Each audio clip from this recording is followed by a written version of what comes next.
Well, good evening, everyone, and welcome to a new episode of He Said, He Said, He Said, a look at the world from a seasoned Black man's perspective.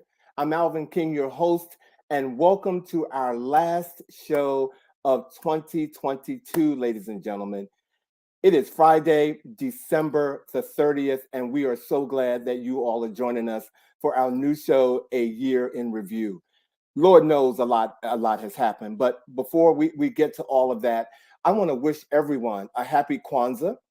Today is the fifth day of Kwanzaa. The principle is Naya or Nia, depending on how you want to pronounce it, which means purpose. To make our collective vocation the building and developing of our community in order to restore our people to their traditional greatness. What that means is it encourages us to look within not only set goals, set personal goals, but also to choose goals that benefit our community. We believe that financial strength is critical to building a successful future for the Black community. Again, tonight we will revisit some of our most talked about events in 2022. We have witnessed storms, hurricanes, tornadoes, and floods, to mass shootings in schools and public events, to an increase in African Americans committing suicide. And let us not forget that we lost two queens this year. That's right, two queens. After reigning for 70 years and 214 days, Queen Elizabeth was laid to rest. And the other queen I'm talking about is the queen of tennis. Serena Williams announced her retirement. And if that wasn't enough to shake the world, I don't know. I don't know what else it could do. But again, I want to welcome you all to our show tonight. Again, thank you for being here. I really appreciate it. And, as always, I want to get the show started. So I'm going to get on with the chat and bring in my guys. So let's go to the chat.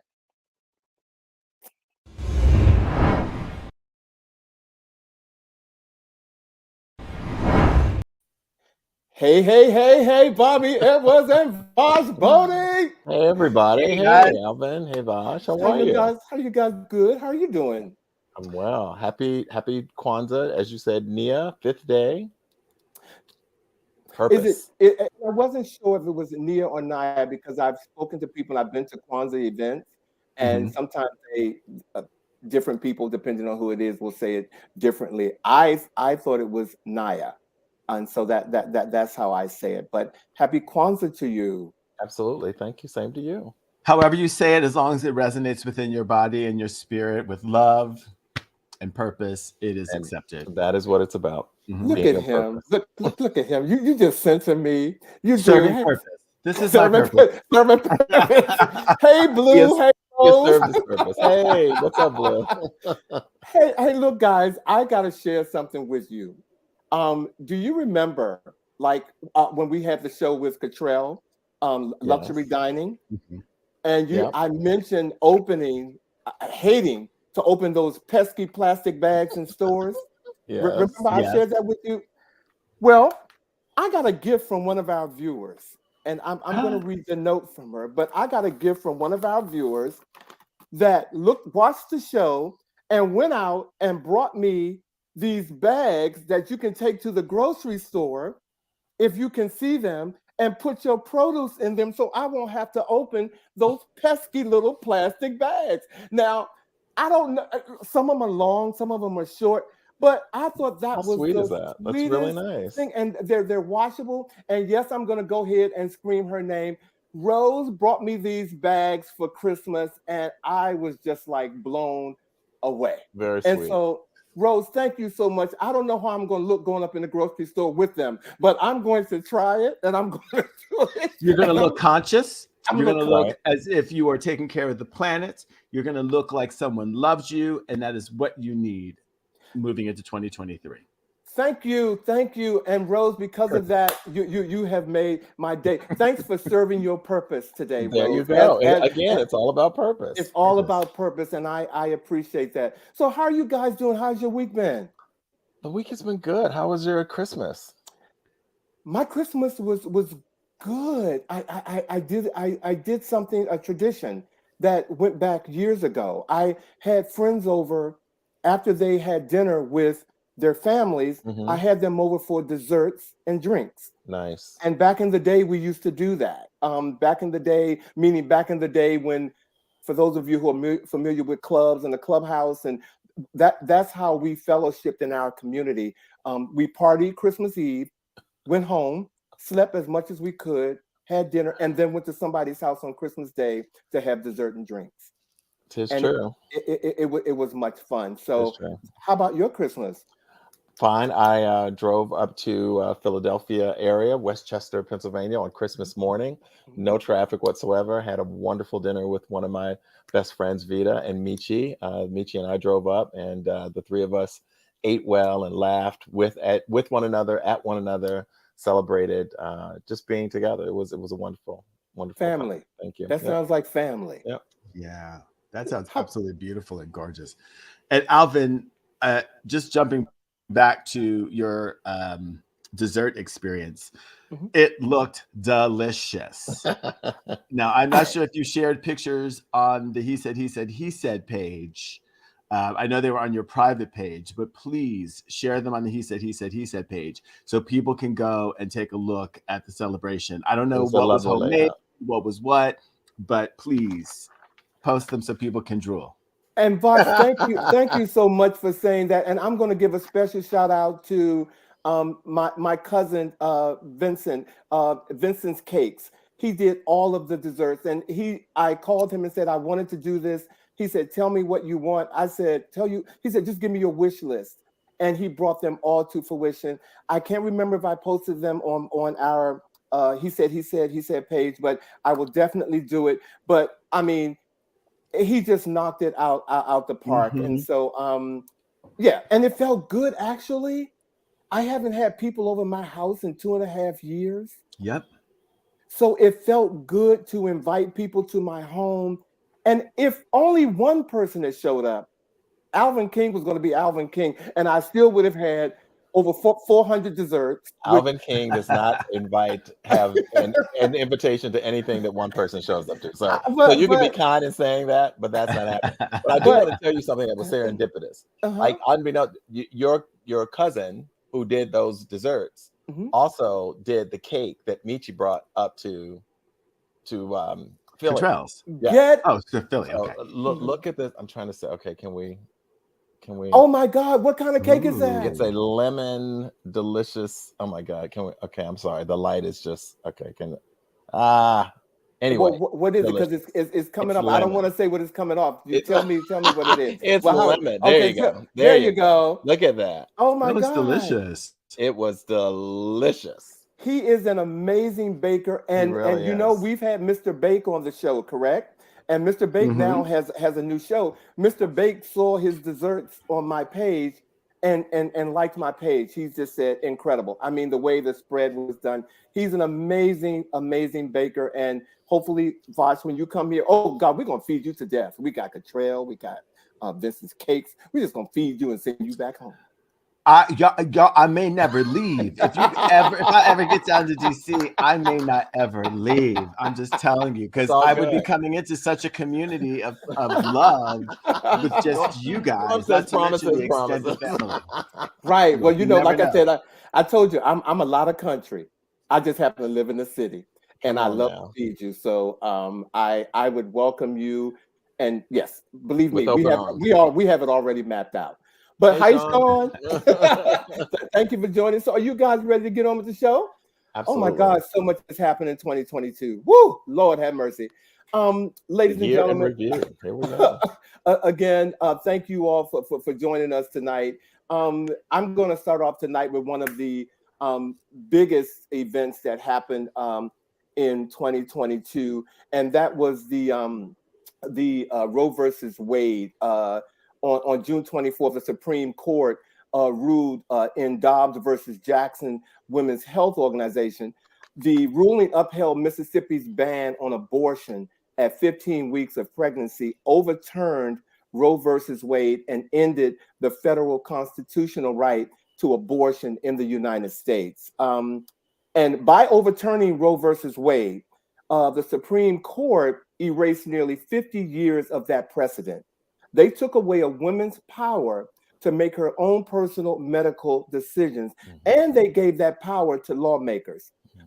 And finally, the court's decision most harms Black, Latino, Indigenous, and other people of color, communities of whom systemic racism has long blocked access to opportunity and healthcare. That was really, really huge for me this year. That happened. Yes, indeed. For me, it was one of those things where it was like, when they came for the so-and-sos, I didn't respond because I wasn't such and such. And when they came for such and such, we've had a history of rights being taken away from different marginalized groups. And this was one where people were like, yo, we have to acknowledge the fact that we can't allow the Supreme Court to start looking at precedent, stare decisis, which is the rule within the Supreme Court that you take precedent as law and don't go backward. Right. They're like for them to erode stare decisis and start going after legal things. The world came together, and we saw the repercussions in the midterm elections. We certainly did. We certainly did. And Bobby. it's surprising that it would be as close a race as it was in so many of those jurisdictions. But we do believe that it was this issue that seemed to be the decisive factor in some of those elections going in that direction. And the irony of Can we say hello to Deborah Jolly real quick? Yes, we can. Hey, Deborah Jolly, that's my aunt Deborah Jolly. Hey, Auntie Deborah Jolly.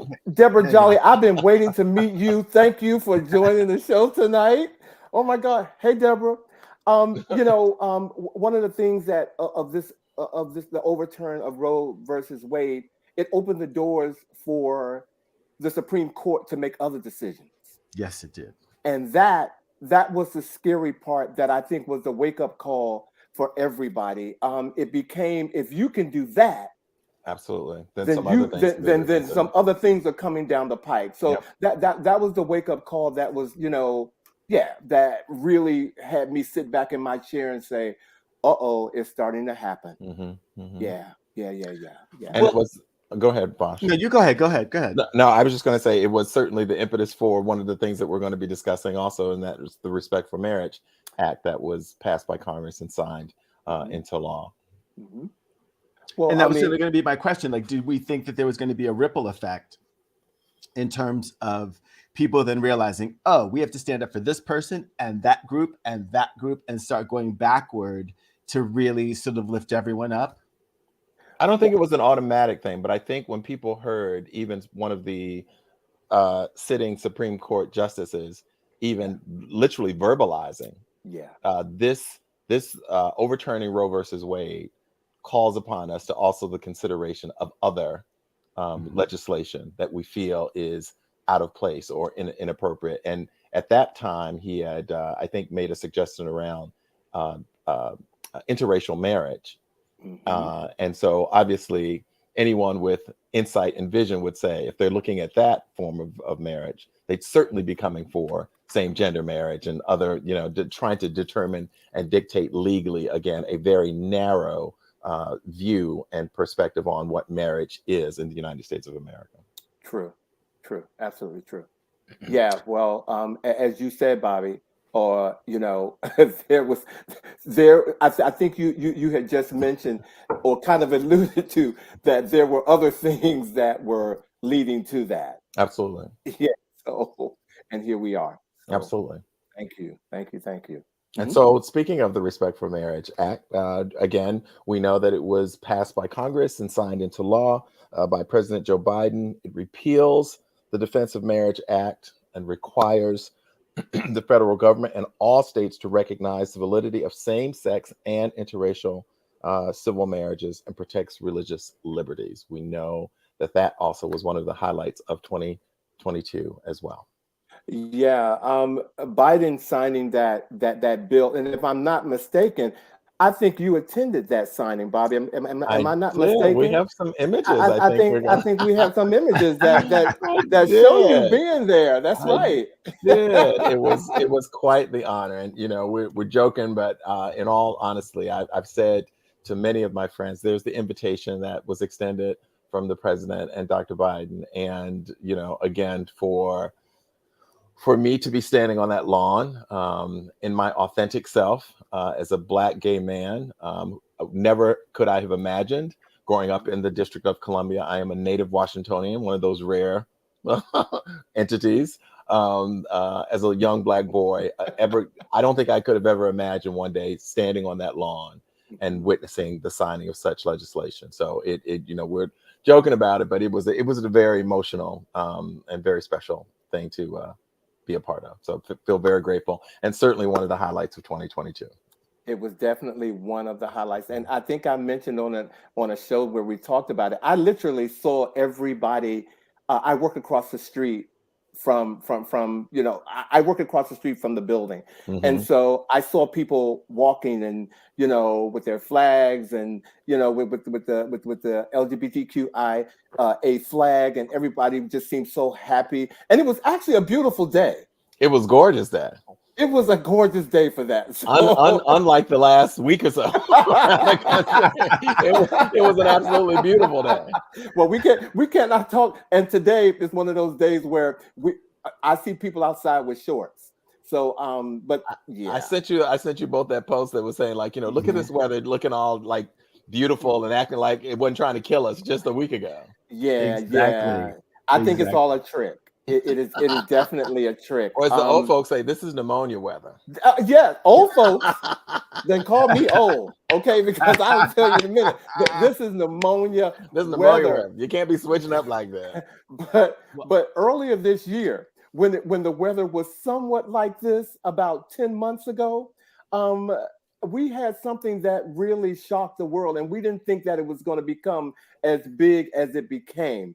On February 17th, Brittany Griner was detained and arrested on smuggling charges by the Russian customs officials after cartridges containing less than a gram of medically prescribed hash oil were found in her luggage. She had been playing basketball with the Russian Premier League during the WNBA offseason. And on December 9th, 2022, Brittany Griner arrived in the U.S. following her release from Russia in a prisoner swap for arms dealer Victor Bout.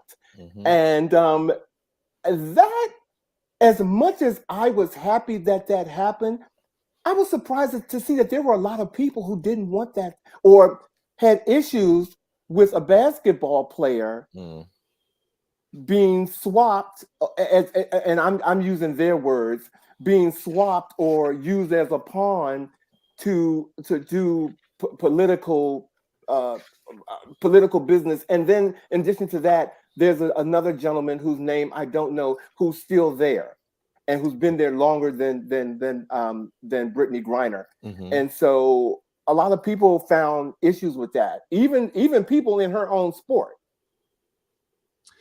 Well, I mean, when you really think about it, it was not an even swap. You have a political prisoner swapped for a non-political prisoner when a political prisoner was available to negotiate for, right? You know, you have two people who were working for their respective governments in different capacities who were captured. It would have made sense that they would try to negotiate for him and get her in as a, you know, as the additional token of, you know, appreciation or a gift with purchase. So there's no leverage to use to try to get him. But I think what people were also not taking into consideration is that leveraging. Nobody watches the WNBA? Well, no. No, Vash, that's not what I was thinking. Okay. What I was thinking is that negotiations require two parties to engage. And the Russians were very clear. Like Mr. I think it's Paul Whelan, I think is his name. Paul Whelan. He was not on the table. They did not put him on the table. And I can only imagine, it's hard for me to imagine that U.S. negotiations did not say, could we consider this gentleman as well? But the Russians were very clear that he was not up for negotiation. The other thing that frustrates me about that is no matter what her occupation is, she is an American citizen. And that is the bottom line. She could have been a fry maker at McDonald's. Right. It does not make her any less significant in the eyes of whether or not we have an American citizen over there versus another person. And the fact that she has come back and has committed herself has been very clear. And even members of Mr. Whalen's family have even said, you know, we are not angry with her because she's home. She's a citizen and she should be home. But she's committed herself also to doing everything that she can, which she doesn't have to do, but she's chosen to do, to also help get him and others released as well. Yeah, and it's really actually spectacular. Hi, Allison, and yes, I did give you jazz hands. I work jazz hands all the time. She's like, did I just see jazz hands? You did. You did. Yes, you did. You may see them again. I'm always doing. It's actually quite remarkable that we did try to get back a civilian citizen when we could. Right. Yeah. Yeah. So I do appreciate and support that effort. And speaking of hands, another thing that happened over the course of this year. Lovely transition. Will Smith laid hands on. That's a different. Rock. That's not a jazz hand. That's not a jazz hand. That is a pimp. That was a pimp slap. And trust me, I can tell you the difference between a pimp slap, a bitch slap, a jack slap. I can give you all of them. That was a good pimp slap. And that really rocked the world. It really made people have to think about how comedians show up in the world, how marginalized people are treated by comedians. It brought back up the conversation of Dave Chappelle and his Closer comedy and how that, you know, treated the whole trans community. But it also shined a light on Will Smith, mental wellness, working through your own stuff. And you know, it was an event. What'd you guys think of all that? Oh, I clearly thought it was an event. And you know, first of all, hey George, thanks for tuning in tonight. You know, when I think about that night, watching it happen, it felt like I was looking at the TV when the World Trade was being bombed. Because I'm watching it going, this plane is getting ready to hit that building. It's getting closer. But no, it's getting ready to happen. And then kaboom. We literally watched this public figure, this person who we have adored and loved for years, absolutely lose it. Unravel.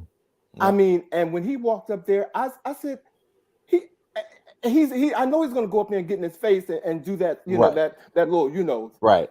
No. What he did, I mean, it was like devastation 2.0. To the point that I thought it was fake. Yes. I was watching it on television live as well. And I thought the same thing, Alvin. I just was like, and because they're, you know, and Chris Rock is a comedian. So I'm like, so is this built into the act? Is this what's going on? But then when he went and sat down and said what he said twice about keeping, you know, his wife's name out of the explicative mouth. Yeah. And he said it twice. And if ever we thought that it was set up, Lupita Nyong'o's face behind Will Smith pretty much clarified this was not planned by any stretch of the imagination. Yeah. But it was really a difficult thing to see in all seriousness. I mean, it was the difficulty of a physical altercation between these people on live television around the world. Two black men. Right. But also the unraveling, as you were saying. Men, though, Bobby. Yeah. It was fabulous television. It did make us talk about it for months. For a very long time. But I think that a lot of us, well, I shouldn't say a lot of us. I really felt bad for both of them. Yes.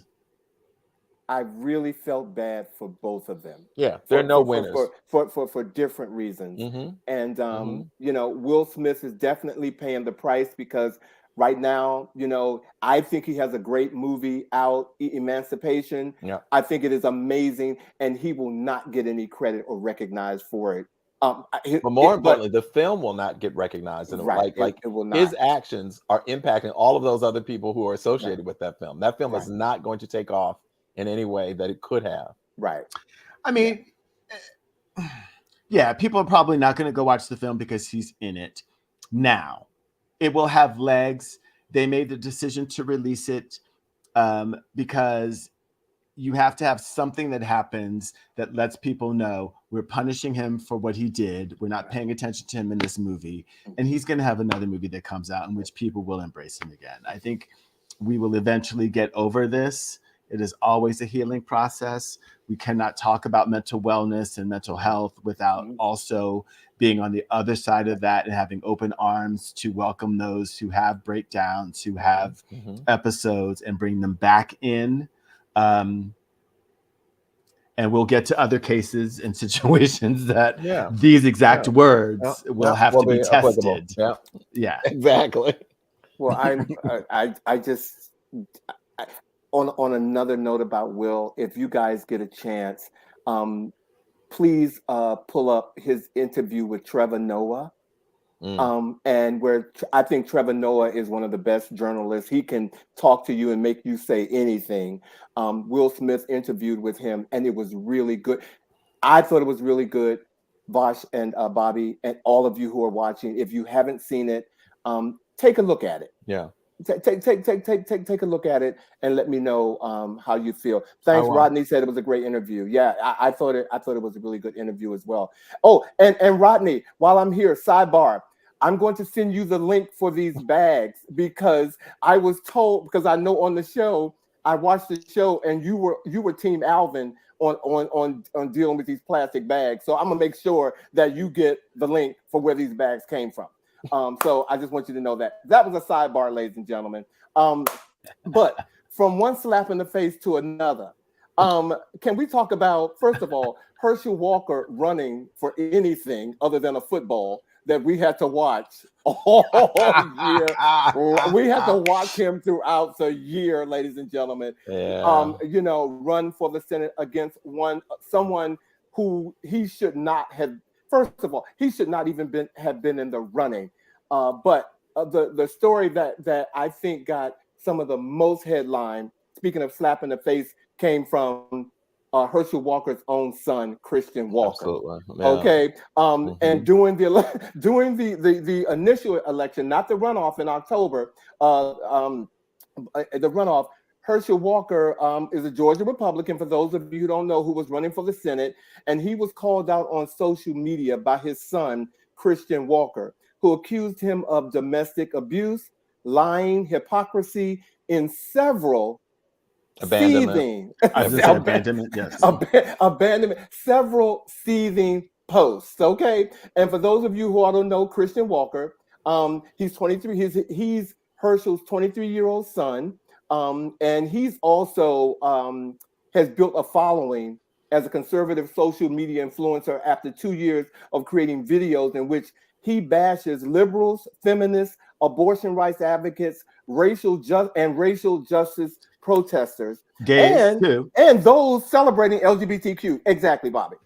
So I want you all, if you haven't seen it, we have a video that we want to show you guys before we talk about this.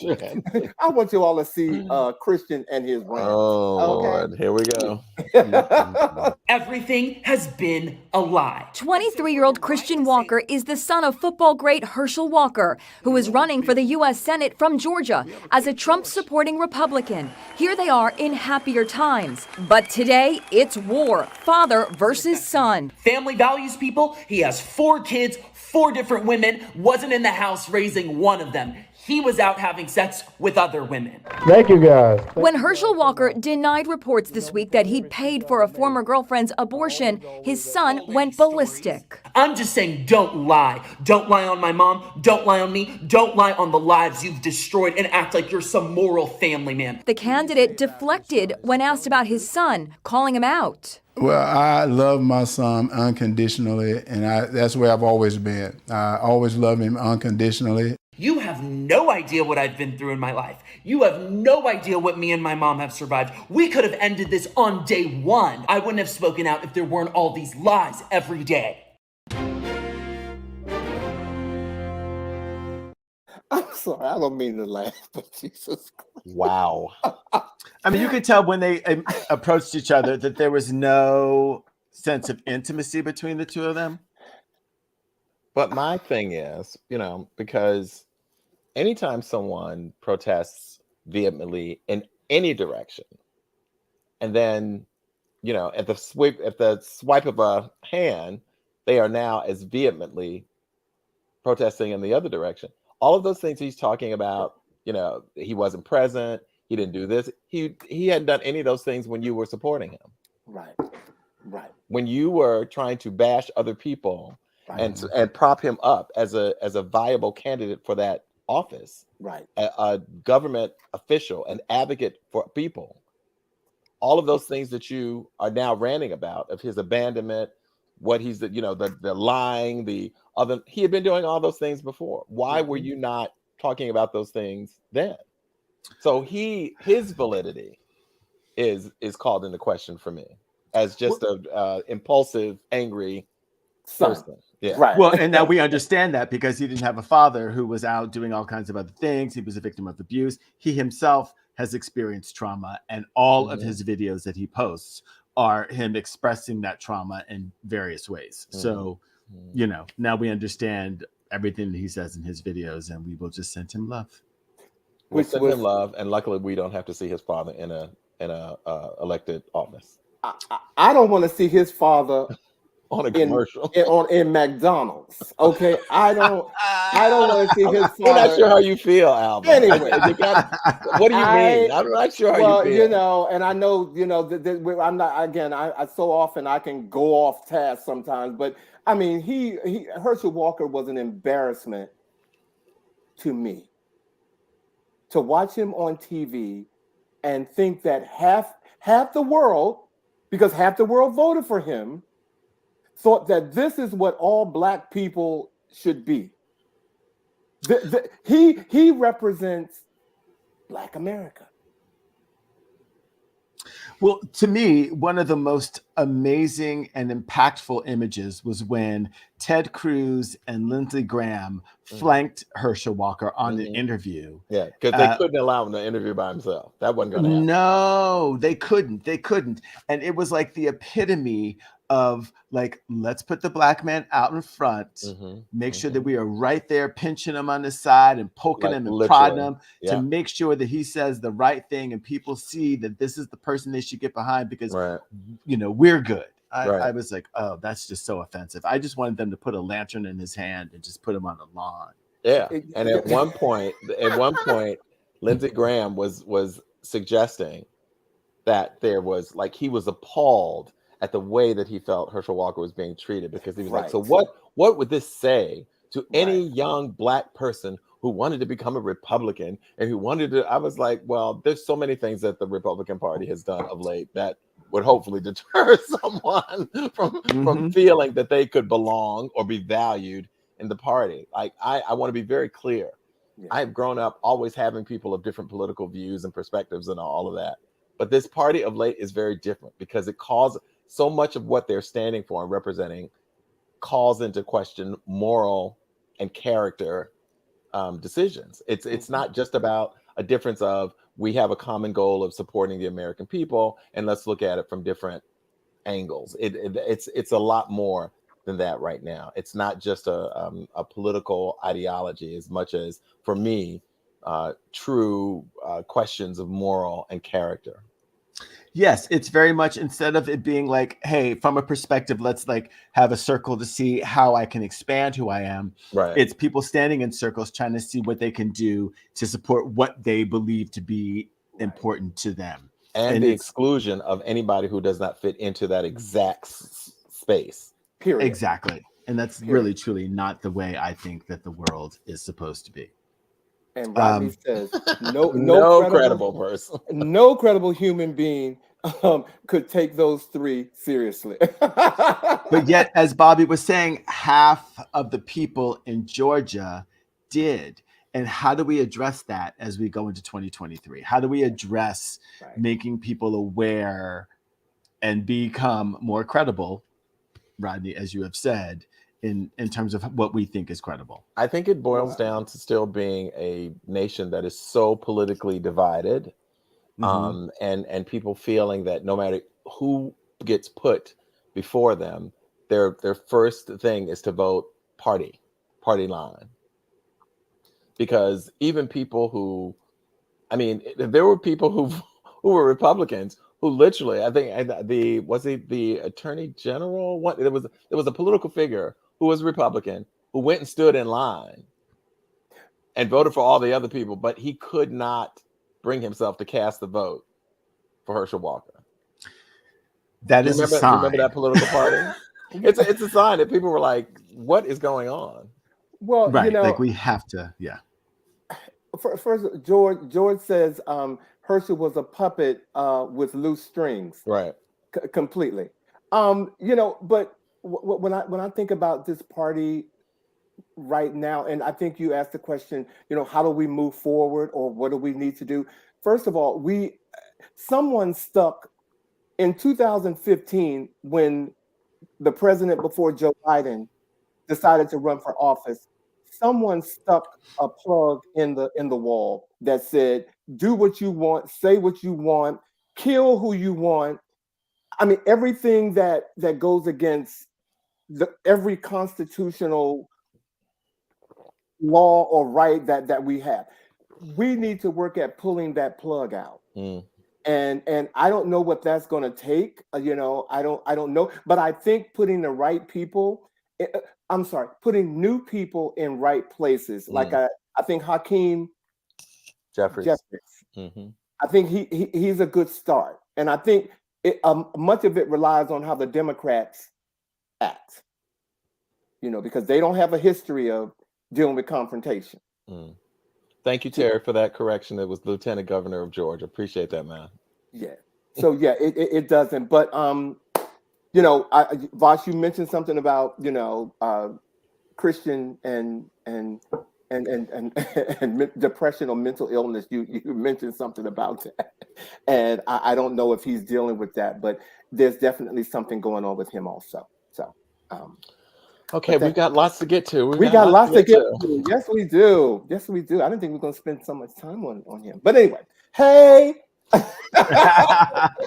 Well, speaking of trauma and mental wellness and et cetera, another thing that dominated the airwaves this year was the Johnny Depp and Amber Heard trial.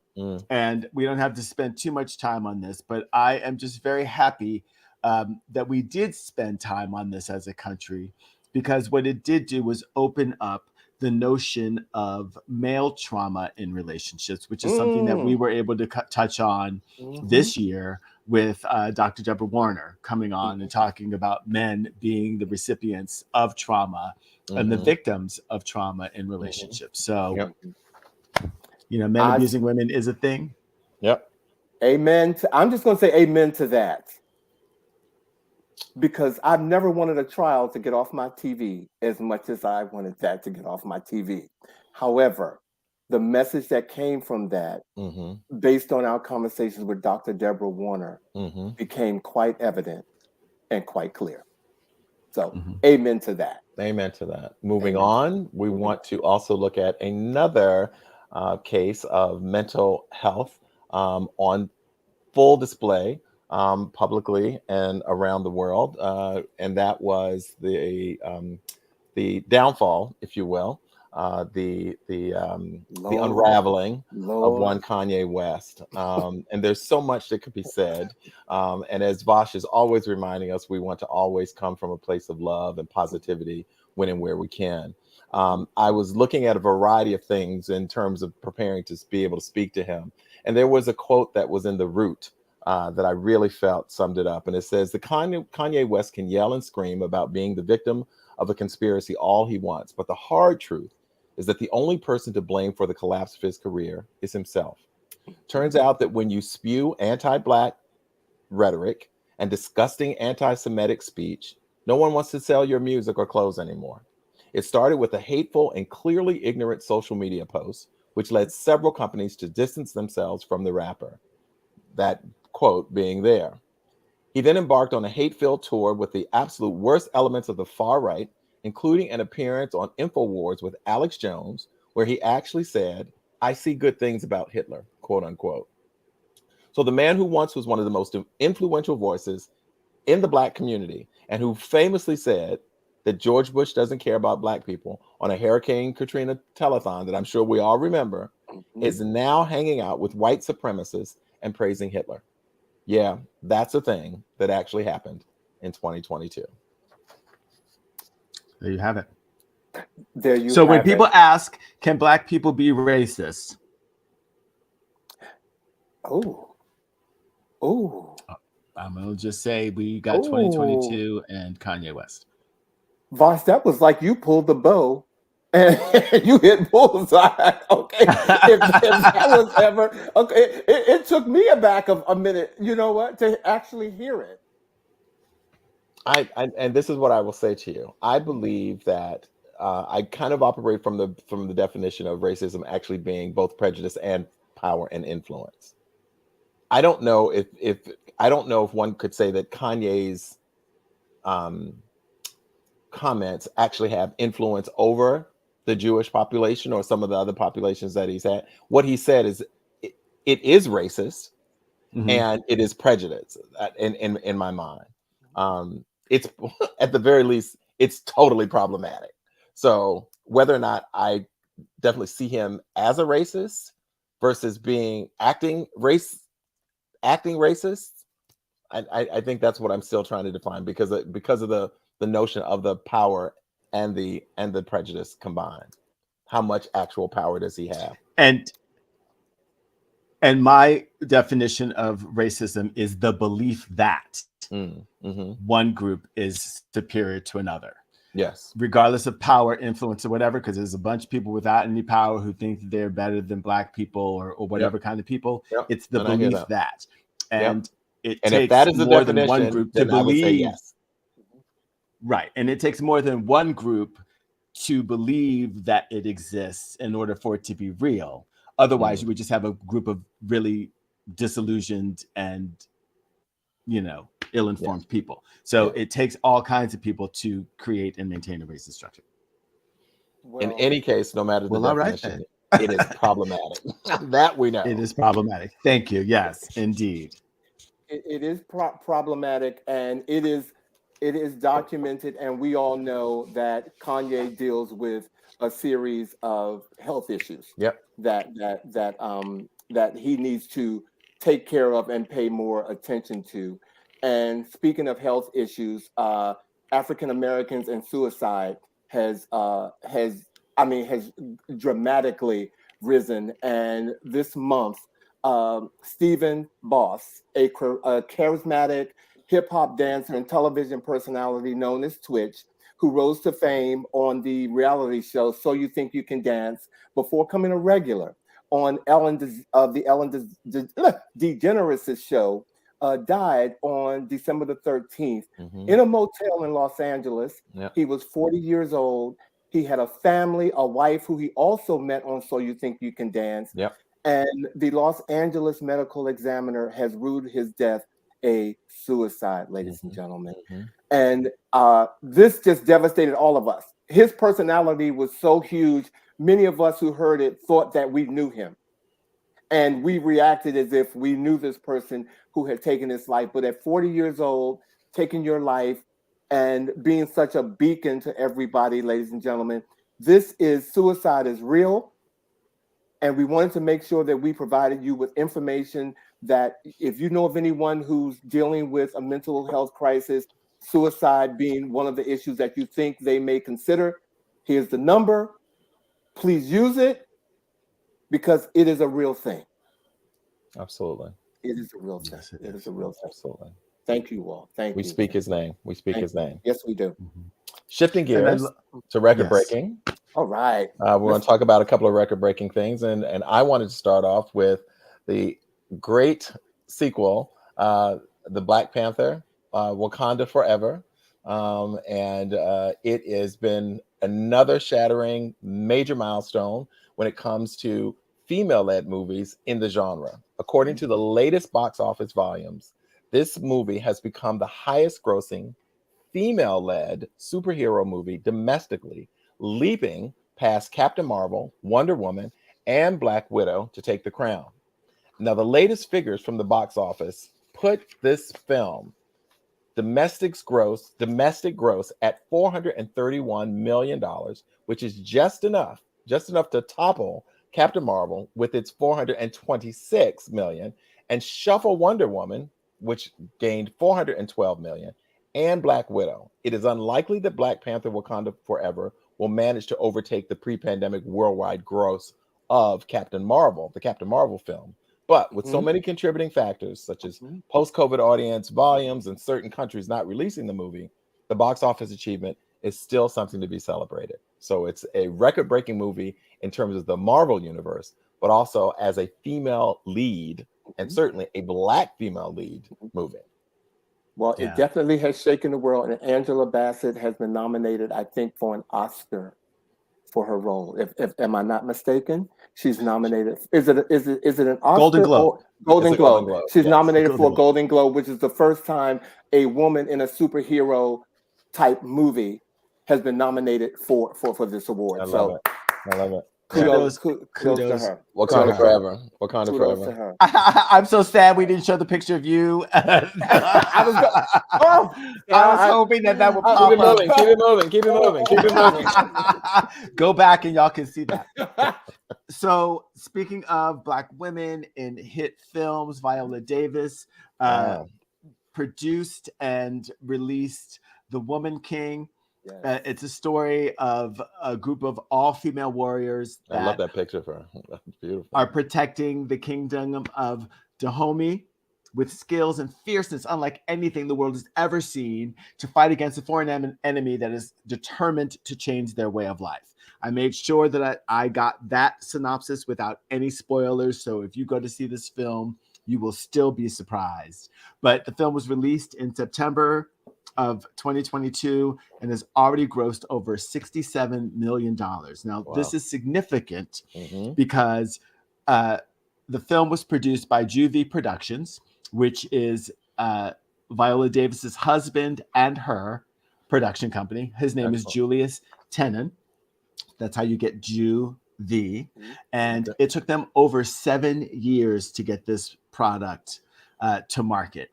Now, in a world where actors are now not just sitting back and waiting for people to cast them, they're actually going out and producing their own work. Viola Davis is a light for this new form of entertainment where actors are making their own product, sending it out to the market, and she's just showing us how the world is right now, and she's showing us how it's done. Congratulations, Viola, and we hope you find yourself on the stages of all the awards this year. I loved every minute of it. And while Viola is at the top of her game and we're talking about women, this next story that happened in 2022 really speaks to us. Shirley Ralph, at 66 years old, was a first-time nominee and wins her first Emmy Award. She, on September the 12th, veteran actor Shirley Ralph, an ageless stalwart of the industry, won an Emmy as a first-time nominee, again at the age of 66. She relished in her victory by bellowing out the powerful lyrics about being an endangered species, ladies and gentlemen. And she did this for her role as Barbara Howard, a beloved matriarch kindergarten teacher on Abbott Elementary. This picture here is a show that Shirley Ralph actually hosted for me. I do a diabetes show, and Shirley Ralph allowed me to style her for, she was actually the MC for the show. And this is her with me. And I could not have been more proud. She is a wonderful spirit to work with. I mean, just a quintessential professional, and I loved every minute of it. And to see her win that award was everything that I could have asked for. So kudos to you, Shirley Ralph, you dream girl. I love you. And continuing in the vein of entertainment, first of all, I love those pictures of you with Shirley Ralph, Alvin. Those were great. Loved it.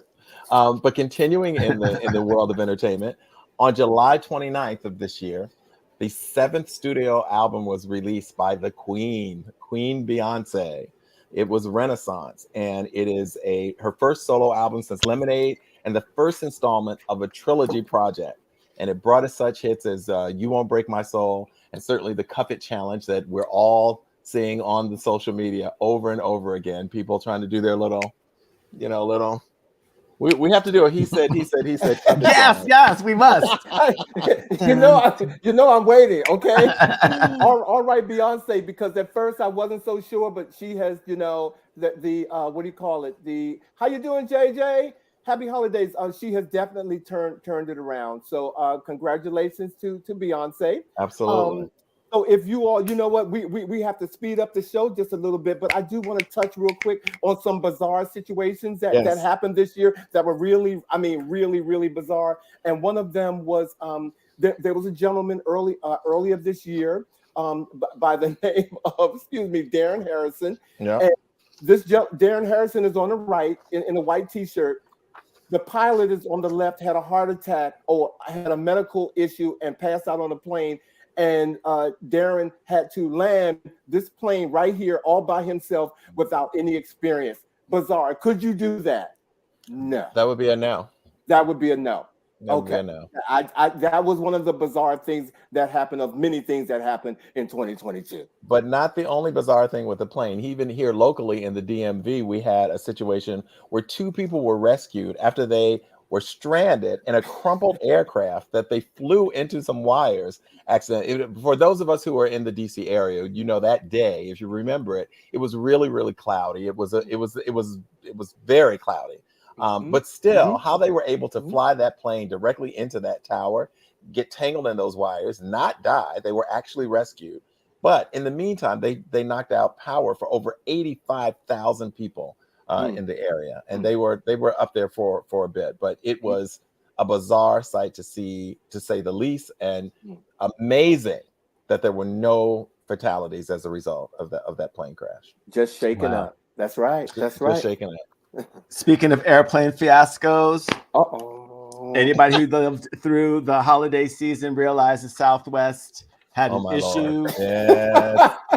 They basically imploded. Yes. The CEO, Bob Jordan, has released a statement apologizing, explaining this situation and promising to do better. Also making it clear to everyone, if you were delayed because of issues that were not weather related, if you had expenses, if your luggage is lost or damaged, you can go to their website, file a claim, and get compensated, because the Department of Transportation, headed by Pete Buttigieg, has made sure that consumers are protected. So go ahead, get compensation. You may not have seen your family, but at least you should feel love and connected to Southwest Airlines, and give them another chance. And Happy New Year.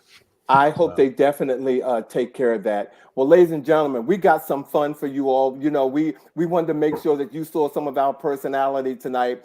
And, we come from a fashion family. So tonight we're going to each of us are going to tell you who our style maven and mavericks are for 2022. So let's take it away. Okay, who are we beginning with? Who are we starting with? That would be you, Mr. Bobby. You're gonna start with me? Okay, so for me, my choices in terms of the fashion maverick and maverick are a couple. They are Gabrielle Union and Dwayne Wade. I love the fact that they are not afraid to step outside the box a little with the fashion, whether it's casual. I love that you can see them and they can look just like everybody else, chilling. But when it's time to dress up, they're not afraid of color. They bring in their children in terms of their fashion aesthetic, whether it's a photo shoot. You can see she's daring in her choice, but also he is as well. Is not afraid of color. They have a classic style about them. They'll step outside the box every now and then as well. Many times they're styled by Jason Bolden also. So we want to give out a special shout out to him as a stylist. And I love I love their looks. Whether it's dress up or dress down, they always seem to have it right. I actually agreed with you on that. Thank you, Bobby. I did. I really did. I thought that was a good choice of Maverick and Maven. Right on. Well, my person this year is the incomparable Billy Porter. Now, when Billy Porter busted out onto the scene a few years ago with this gender bending, sex bending, time bending look, mixing the masculine and the feminine and the hoop skirt. He became someone that really busted open what fashion was going to look like. And now everything that he does, not everything that he does to me is a hit, but what makes him a maverick to me is that he's influencing what people are allowing themselves to do within fashion. And not everything that he even influences within himself works, because he was influenced by that previous look to make this. I don't think this works. It looks like something like those shoulders. When you hang your sweater on a hanger and it And you gets get that those little dimples. buckle thing and you're still going to wear it. That's what this looks like. But it doesn't matter, because ultimately he is still giving you looks that are going to have a ripple effect for years to come, because people are taking what he's doing and it becomes something new. And that to me is what really makes him a maverick.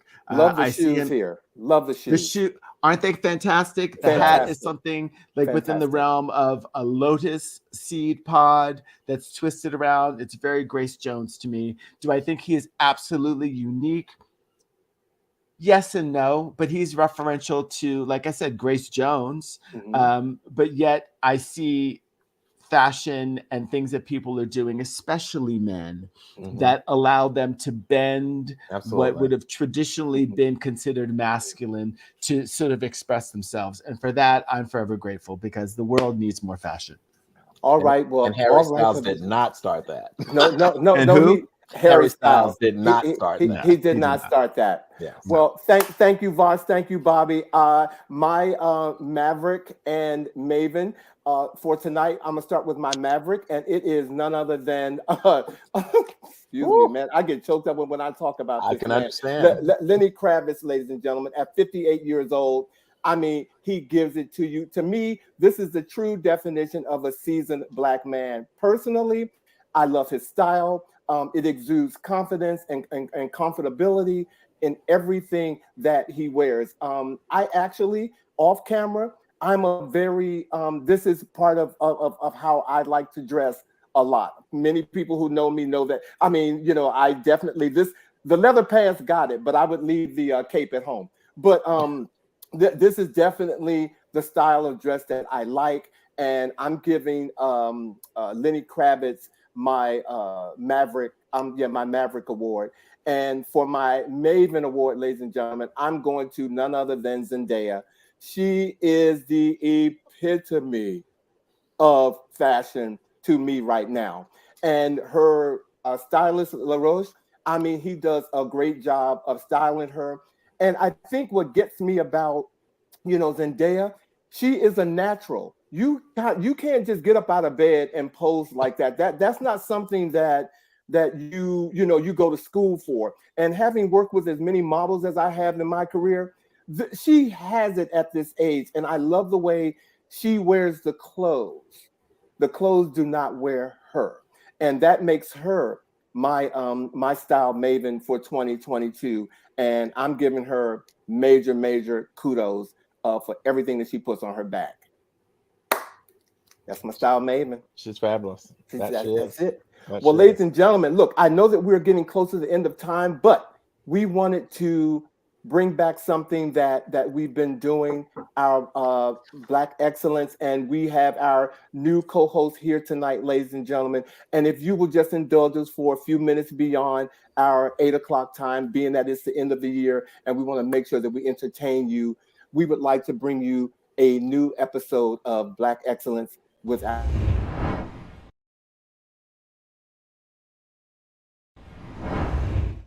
Well, I am honored to have this opportunity, and I will try to keep it as succinct as possible because I know we're running low. We had so much to cover in this episode, but this acknowledgement is not only of the Black excellence of this person, but in choosing her, I'm also saluting Black women in general and the accomplishments that they have and contributions they have made to the history of our nation. This acknowledgement was actually 232 years in the making. Today, I'd like us to salute Ketanji Brown Jackson. Her glorious ascent to the nation's highest court on June 30th, 2022 cannot be denied. On that day, Ketanji Brown Jackson became the first Black woman and first former public defender to serve on the Supreme Court. Nominated by President Joe Biden, Jackson took over the seat vacated by Stephen Breyer after he announced his retirement. She is an alumna of both Harvard University and Harvard Law, where she graduated magna cum laude and Juris Doctor cum laude, respectively.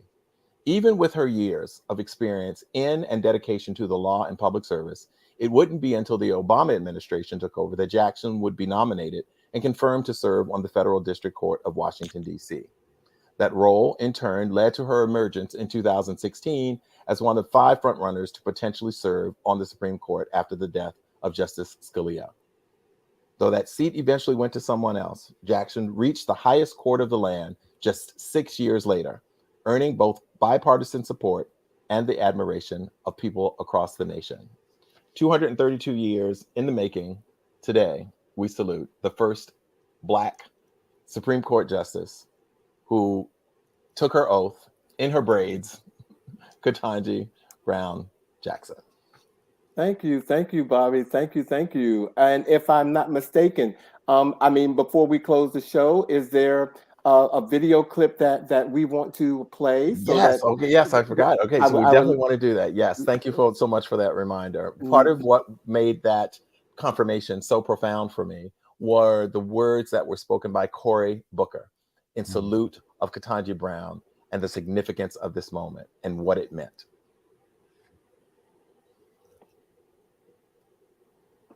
As Langston Hughes wrote, "Oh, let America be America again. The land that never has been yet, but yet must be the land where everyone is free." Oh, yes, I say it plain, America never was America to me, but I swear this oath, America will be. That is the story of how you got to this desk, you and I and everyone here, generations of folk who came here and said, America, I'm Irish. You may say, no, Irish or dogs need to fly, but I'm going to show this country that I can be free here. I can make this country love me as much as I love it. Chinese Americans forced into near slave labor, building our railroads, connecting our country, saw the ugliest of America, but they were going to build their home here and say, America, you may not love me yet, but I'm going to make this nation live up to its promise and hope. LGBTQ Americans, from Stonewall women to Seneca, hidden figures who didn't even get their play until some Hollywood movie finally talked about them and how they were critical for us defying gravity. All of these people loved America. And so you faced insults here that were shocking to me. Well, actually not shocking. But you are here because of that kind of love. And nobody's taken this away from me. So you got 5 more folk to go through. 5 more of us. And then you can sit back and let us have all the debates. And I'm going to tell you, it's going to be a well-charted Senate floor because it's not going to stop. They're going to accuse you of this and that. Heck, in honor of your person who shares your birthday, you might be called a communist. But don't worry, my sister. Don't worry. God has got you. And how do I know that? Because you're here. And I know what it's taken for you to sit in that seat.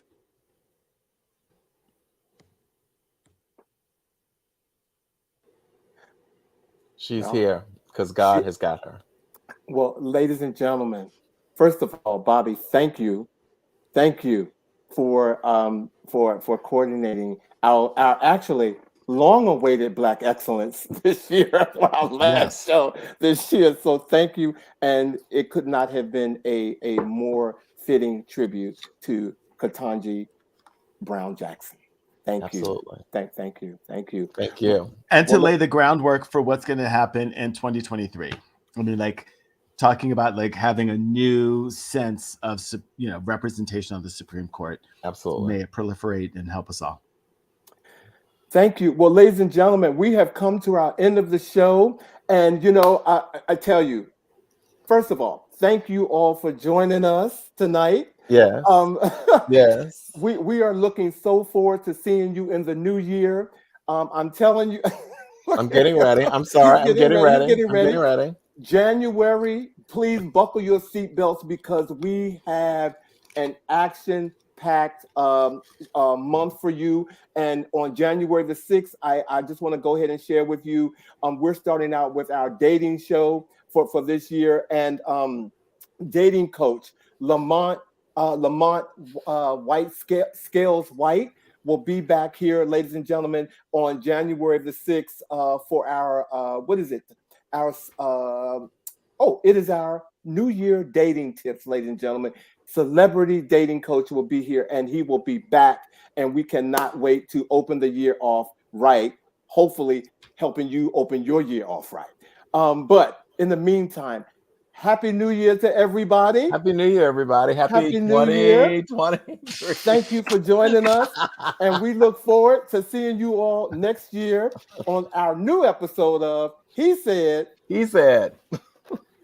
He said, Happy New Year. Happy New Year, everybody. Thanks for tuning in. Be safe. Be safe. Be safe out there. Take care. Love you.